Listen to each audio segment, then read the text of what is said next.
नमस्कार दोस्तों। Crypto times में आपका फिर से स्वागत है।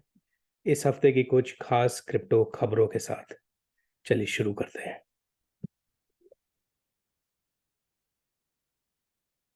पहली खबर में हम मार्केट का हाल देख लेते हैं। पिछले 7 दिनों में ज़्यादातर लाल ही रहा है। बियर मार्केट चल रही है, आप जैसे आपको सबको पता ही है।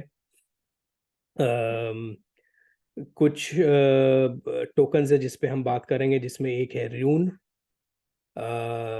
और एक है एवैक्स, जो कि यहाँ पे नजर नहीं आ रहा फॉर सम रीजन। बट कुछ कुछ टोकन्स ऊपर चल रहे हैं, जिसमें कि मेरे को कुछ नाम पता भी नहीं है इनका, पर हम पहले देख चुके हैं इनको। तो आप भी देख ही सकते हैं कि मार्केट लाल रहा है, कुछ खास बात रही नहीं है।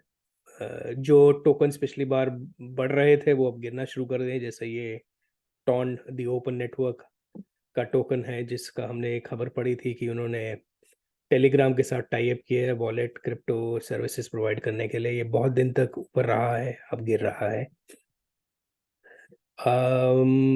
और इसमें अगर हम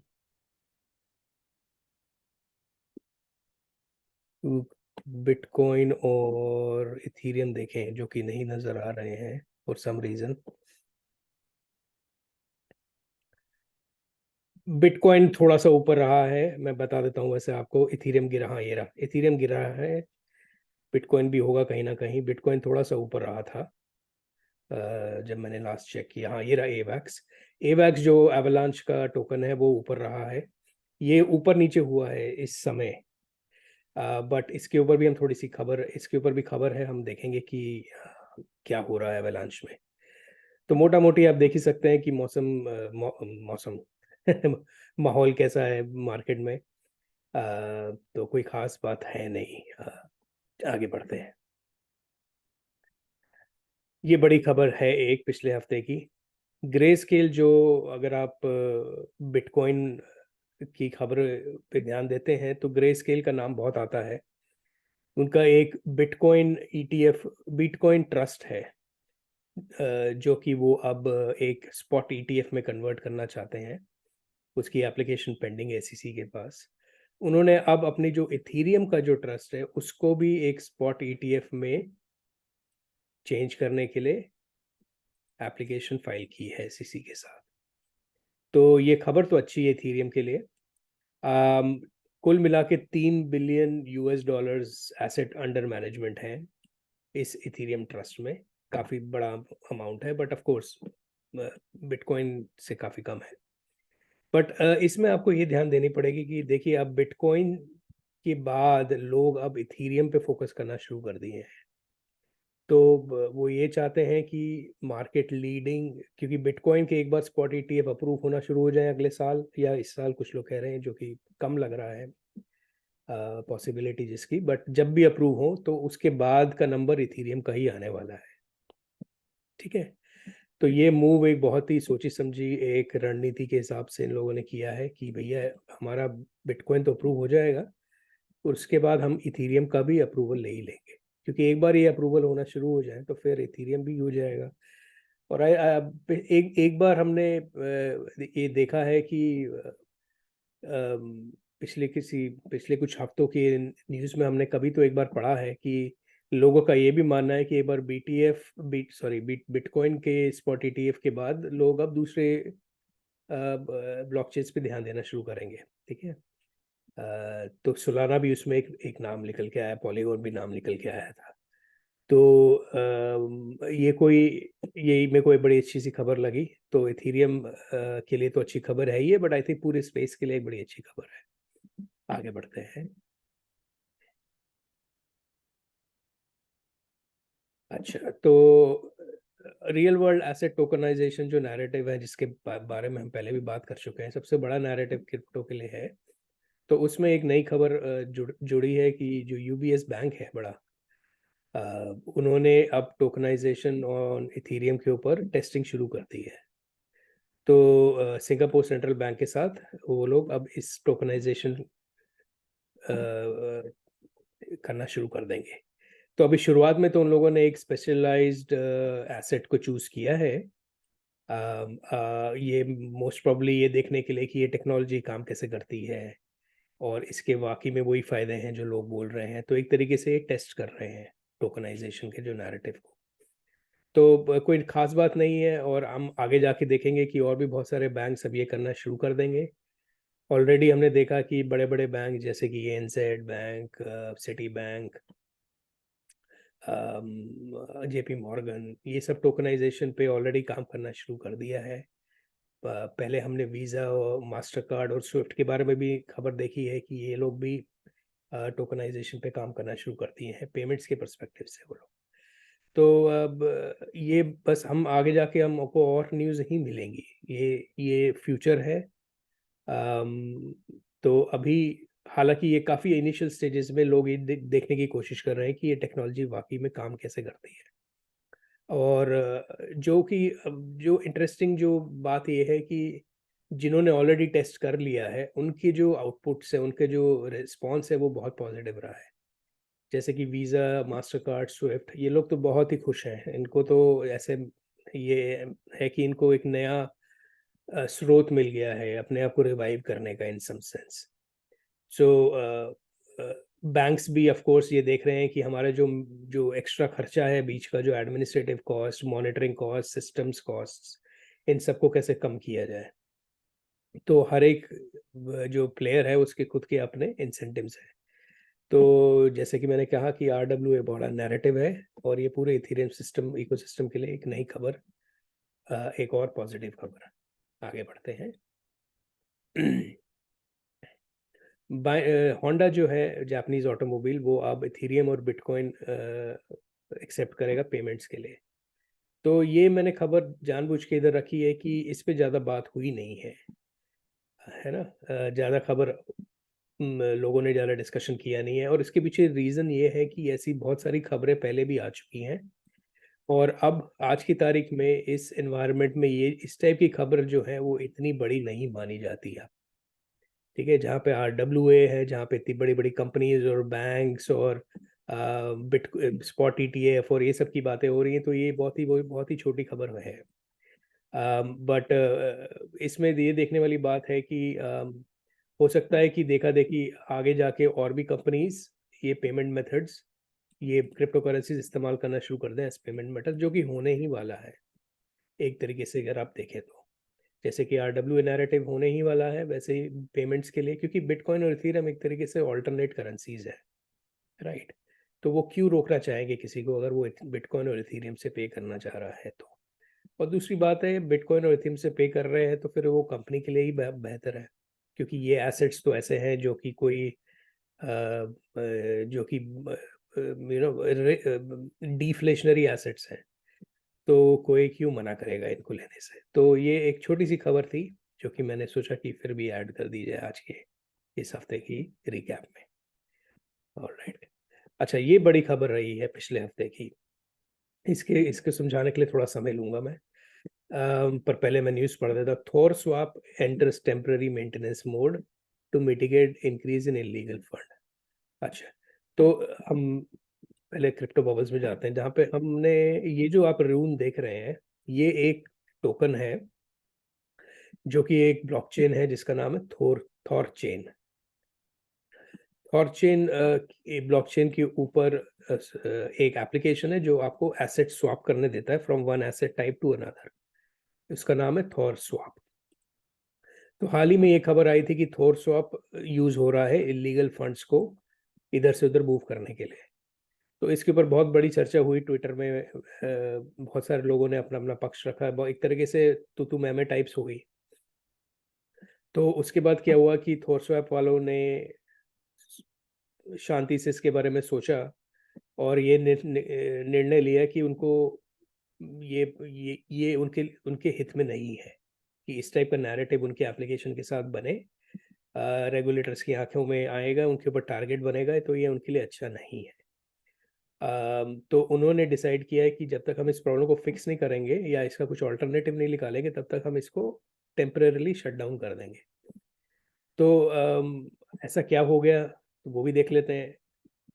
एफटीएक्स हैकर है एक, जो कि जब FTX का जो एक्सचेंज गिरा था, तो उस एक्सचेंज से एक हैकर ने अराउंड $600 मिलियन की चोरी की थी एसेट्स की। तो वो जो हैकर है वो अब थोर स्वैप यूज करके उन एसेट्स को मूव कर रहा है, स्वैप कर रहा है एक करेंसी से दूसरी करेंसी में। तो ऑलरेडी वो 38 मिलियन US डॉलर की एसेट्स को स्वैप कर चुका है। तो ये रीज़न है जो कि थोर स्वैप न्यूज़ में रहा है, और इसी के कारण र्यून भी गिरा है। ऑल्दो र्यून से इसका ज़्यादा कुछ मतलब नहीं है, क्योंकि र्यून अंडरलाइन ब्लॉकचेन है, बट फिर भी फर्क तो पड़ता ही। नैरेटिव जब इतना स्ट्रांग होता है आपके अगेंस्ट नेगेटिव, तो थोड़ी सी इरेशनैलिटी मार्केट में आ ही जाती है, और लोगों को मौका चाहिए बेचने खरीदने का। तो ये र्यून का गिरावट ये इसी कारण हुई है। तो अच्छी बात ये है कि उन लोगों ने इसको फिलहाल रोक रखा है, और उसके लिए कुछ वो कदम उठा रहे हैं, जो कि एक अच्छी बात है मेरे हिसाब से। आगे बढ़ते हैं। हाँ, तो ये वही खबर थी, ये वाली नहीं, दूसरी खबर है। एक और बुरी खबर एक तरीके से कि जो ओफैक है, office for foreign exchange control, जिसका पिछले साल हमने देखा था कि उन्होंने टोर्नेडो कैश को ब्लैक लिस्ट किया था। पूरी एप्लीकेशन को नहीं, कुछ पर्टिकुलर वॉलेट एड्रेसेस को, जो कि टोर्नेडो कैश की सर्विस यूज कर रहे थे, जिसमें कि कुछ हैकिंग ग्रुप्स लाइक जैसे कि लाजरस भी इन्वॉल्व थे। तो उन वॉलेट्स को ब्लैक लिस्ट किया था। वही ऑफिस ने अब कुछ नए वॉलेट्स को भी ब्लैक लिस्ट किया है। ठीक है, और क्यों किया है? क्योंकि वो वॉलेट्स इलीगल फेंटेनल ट्रेड में ट्रेड करते हुए पाए गए हैं। अब फेंटेनल बेसिकली एक ड्रग है, और US में ये फेंटेनल एडिक्शन एक बहुत बड़ी प्रॉब्लम बन के निकल के आया है बाहर। तो वो उसमें ट्रेड करना या उसको खरीदना ये इलीगल एक्टिविटी माना जाता है वहाँ पे। तो इसी को ध्यान में रखते हुए ये जो है, ओफैक ने कुछ वॉलेट एड्रेसेस को ब्लॉक कर दिया है। और ये प्राइमरीली चाइना से, ये क्योंकि फेंटेनल बनता चाइना में है, वहीं से ये ट्रेड होता है, वहीं से ये ट्रैफिक होता है। तो क्रिप्टो करेंसीज का इस्तेमाल किया जा रहा था पेमेंट्स के लिए। तो अब ये कुछ वॉलेट एड्रेसेस जो उन्होंने पाए हैं ये ट्रेड करते हुए, वो ब्लैक लिस्ट कर दिए हैं वो फैक्ट्री। तो अब हम देखेंगे कि यही होता रहेगा आगे जाके। और एक तरीके से अच्छा ही है सरकारों का, और ये सरकारी लॉ एंड ऑर्डर और रेगुलेटरी इंस्टीट्यूशंस का काम यही है कि इस टाइप की घटनाओं और इस टाइप की जो इलीगल एक्टिविटीज़ है उसमें नज़र रखें और फिर सही कदम उठाएं। तो हमको आगे जाके हमको ये और सारी बहुत सारी चीज़ें मिलेंगी, क्योंकि जैसे जैसे ये इलीगल एक्टर्स क्रिप्टो करेंसीज का इस्तेमाल ज़्यादा से ज़्यादा करना शुरू करेंगे। ठीक है, तो ये एक और खबर थी। नेक्स्ट खबर जो है एवलांच की, जो मैंने शुरू शुरू में बताया था कि क्या हो रहा है एवलांच में। एवलांच जो एक लेयर 1 ब्लॉकचेन है, वो कुछ समय से इस हफ्ते काफ़ी ऊंचा उठा है, काफ़ी उसमें पॉजिटिव प्राइस एक्शन देखा गया। तो उसके पीछे खबर ये थी कि उसमें एक स्टार्स अरीना करके सोशल फाइनेंस एप्लीकेशन बना है। बेसिकली स्टार्स अरीना क्या है? ये फ्रेंड टेक जो बहुत ही पॉपुलर सोशल फाई एप्लीकेशन है, उसका एक फॉर्क है, उसी की कॉपी है, बट थोड़ा सा डिफरेंट है ऑफ कोर्स। तो वो अब एवलांच पे है वो। तो क्योंकि जब स्टार्स एरिना शुरू हुआ तो सब लोग उस पे आए, बहुत सारा इंक्रीज एक्टिविटी देखने को मिला। TVL 350% से बढ़ गया। इससे एवलांच की चेन की एक्टिविटी भी बढ़ी, और उससे एवेक्स जो टोकन है उसका प्राइस भी बढ़ अप्रिशिएट हुआ। बट प्रॉब्लम ये है कि कुछ समय बाद स्टार्स एरिना पे एक हैकिंग अटैक हुआ, और एक्चुअली दो अटैक हुए। पहला अटैक इतना सक्सेसफुल नहीं हुआ, बट दूसरे अटैक में ऑलमोस्ट $3 मिलियन चुरा लिए गए हैकर्स ने। तो अब ये निकल के आ रहा है कि स्टार्स एरिना ने अपने एप्लीकेशन कोड का फुल सिक्योरिटी ऑडिट नहीं करवाया था, और उसी के कारण जो फ्रेंटेक कोड उन लोगों ने यूज़ किया था वैसी का वैसी कोड यूज़ किया। और हो सकता है कि वही एग्जैक्ट सेम प्रॉब्लम जो फ्रेंटेक में थी। और मैं बता देता हूँ कि फ्रेंटेक को भी हैकर्स ने अटैक किया था। ठीक है, तो जो मेन एप्लीकेशन था वो भी हैकर से अटैक हुआ, उसकी जो कॉपी है स्टार्स एरिना वो भी हैकर से अटैक हुई। स्टार सिनेमा में जो राशि थी चुराने की वो काफ़ी बड़ी थी, ऑलमोस्ट 10 गुना थी इसके, 10 तो नहीं बोलेंगे, 9 गुना थी। तो ये एक बुरी खबर तो, और इसकी वजह से जो एवैक्स का टोकन है वो हालांकि अभी तो ऊपर है, बट बीच में कल परसों ये डाउन हो गया था। तो आई थिंक लोगों ने ये समझना शुरू कर दिया है कि भैया इसमें एवैक्स का इतनी प्रॉब्लम नहीं है, जैसे कि हम रून में देख रहे हैं कि इसमें थोर चेन जो है उसकी इतनी दिक्कत नहीं थी जितना वो एप्लीकेशन की प्रॉब्लम थी जो उस पर चलता है। तो ये एक और खबर पिछले हफ्ते की जो बहुत ही ट्विटर पे जिसने काफ़ी समय तक काफ़ी काफ़ी काफ़ी नैरेटिव बनाया। आगे बढ़ते हैं। यूएई दिरहम जो उनकी करेंसी, वो एक नया स्टेबल कॉइन निकाल रहे हैं जिसका नाम है DRAM। ठीक है, और इसको लॉन्च करने के पीछे जो उनका सबसे बड़ा रीज़न है, उन्होंने ये बोला है कि उन कंट्रीज़ को एक हाई इन्फ्लेशन, जिसमें जिन कंट्रीज़ में उनको एक ऐसे एसेट को एक्सपोजर देती है जो कि एक बहुत ही स्टेबल और प्रॉपर एसेट है ना। तो कहने का मतलब ये है कि अम, जो जो यूएस डॉलर जो लोग, यूएस डॉलर इतना पॉपुलर क्यों है, क्योंकि वो एक तरीके से इन्फ्लेशनरी हेज है फॉर दीज कंट्रीज, क्योंकि जहाँ पे अपनी खुद की करेंसी 20, 25, 30, 40, इवन 100%, 99% गिर गई है, इन्फ्लेशन है जहाँ पे, वहाँ पे यूएस डॉलर एक बहुत ही स्ट्रॉन्ग और करेंसी निकल के आया है, इसलिए वो लोग ज़्यादातर करके अब यूएस डॉलर में अपना सेविंग्स रखते थे।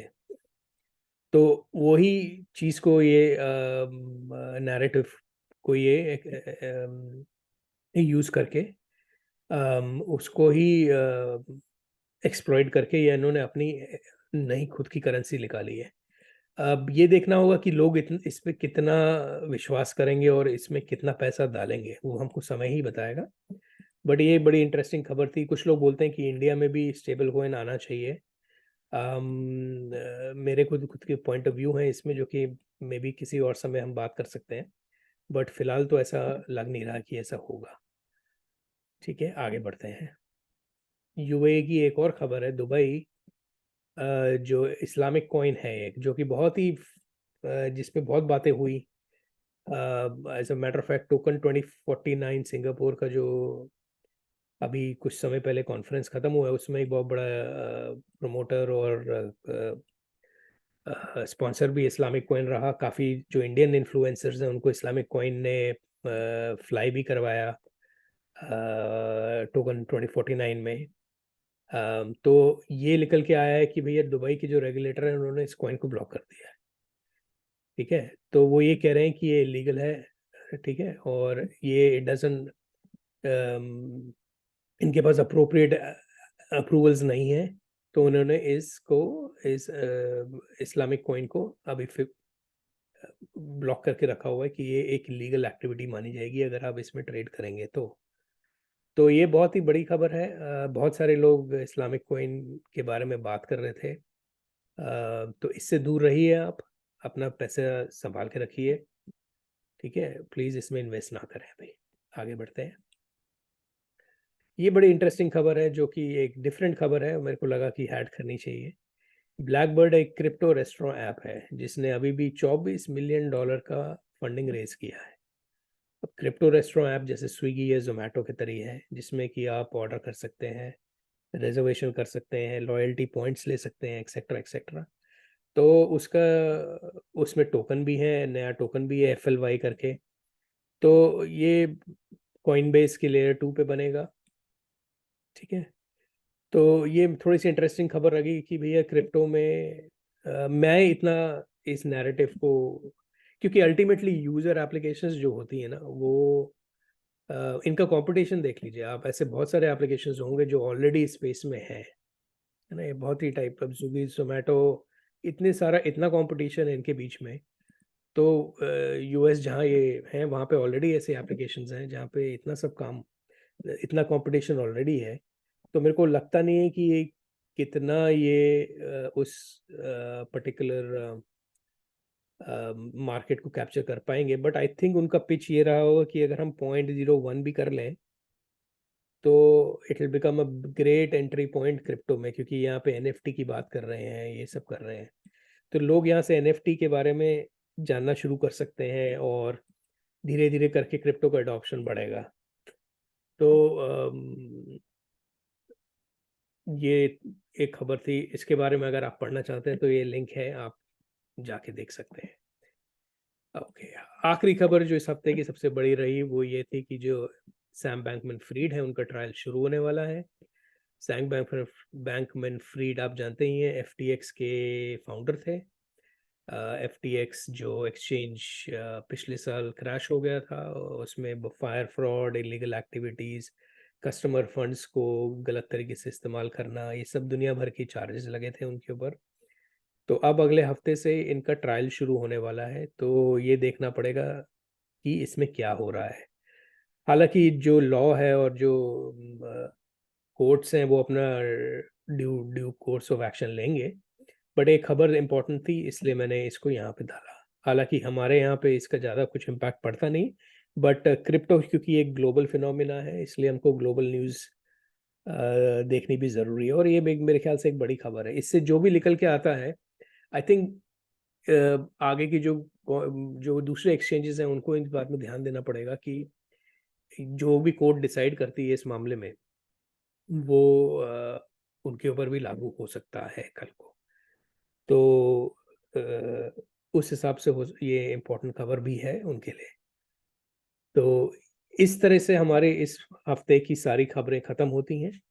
आशा करता हूँ आपको ये रिकैप पसंद आया होगा, और अगले हफ्ते फिर मिलेंगे। तब तक के लिए नमस्कार।